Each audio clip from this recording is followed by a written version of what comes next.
Finansiesminister Nhlanhla Nene sê die regering gaan oor die volgende 3 jaar 4,4 duisend miljard rand spandeer. En met die vooruitskatting vir die groei van die bruto binnelandse produk nou slegs op 1,4%, skaars die helfte van die 2,7% wat in Februarie verwag is, plaas dit enorme druk op die land se geldsake.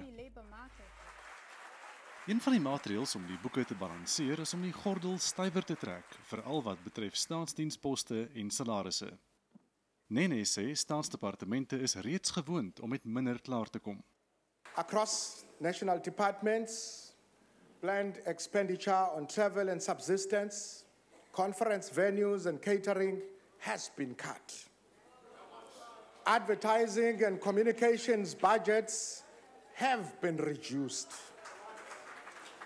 Allocations for consultant services have been kept. Maar die inkorting van besteding is nie genoeg nie en nuwe inkomstebronne moet die staatskas aanvul. If we are to avoid reducing expenditure in real terms, about 15 billion rands will have to be per year in additional revenue will need to be raised. Details will be announced in the 2015 budget. Eskom gaan nog hulp kry om energiesekerheid te verseker, maar sonder dat dit 'n impak op die begrotingstekort het. The support proposed for Eskom will allow its build program to continue without an unduly steep increase in electricity prices. Eskom will borrow a total of 250 billion rands over the next 5 years, supported by existing guarantees from government. Government will provide at least 20 billion rands of funding raised through the sale of non-strategic assets. Die minister het veral harde woorde gehad vir staatsondernemings wat soos 'n meulsteen om die staat se nek hang.